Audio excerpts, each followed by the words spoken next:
Hello everyone, Radhe Radhe, જય Shri Krishna. I hope તમે બધા સારા જશો. આજનો આપણો રેગ્યુલર વ્લોગ મારા સ્ટિચિંગથી સ્ટાર્ટ થાય છે. આપણી જે આગળના વ્લોગમાં મેં કટિંગ કર્યું હતું મારા કસ્ટમરના સાડીનું, એ સાડીનું અત્યારે હું સ્ટિચિંગ કરું છું. મારું મેઇન કામ સ્ટિચિંગનું છે. હું સાડીમાંથી બધા આઉટફિટ બનાવું છું. ડિફરન્ટ ટાઈપ્સના અલગ અલગ ડિઝાઇનના બ્લાઉઝ પણ બનાવું છું. અહીંયા સ્ટિચિંગ ખતમ કરીને મારા બપોરનો રસોઈનો ટાઈમ થયો એટલે હું કુકિંગ કરવા માટે ગઈ.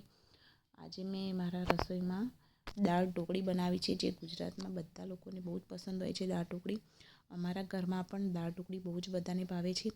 અઠવાડિયામાં એકવાર તો અમે જરૂરથી દાળ ઢોકળી બનાવીએ જ છીએ, કેમ કે મારા હસબન્ડને પણ દાળ ઢોકળી બહુ ભાવે છે.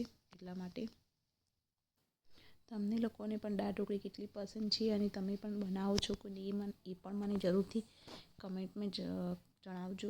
અહીંયા મારું કુકિંગ પતી ગયું તો એના પછી મેં લંચ કરી દીધું અને એના પછી જે મારો આઉટફિટ બની ગયો હતો, જે સાડીમાંથી મેં બનાવ્યું છે, એ હું તમને બતાવું છું. મેં એક સાડીમાંથી 2 આઉટફિટ બનાવ્યા છે. મીન્સ ઉપરના આ રીતે 2 ટોપ બનાવ્યા છે. લોંગમાં નાની 2 બેબી છે એટલા માટે, અને નીચેના ચણિયા માટે મેં આ રીતે પ્લેન ફેબ્રિક લીધું હતું.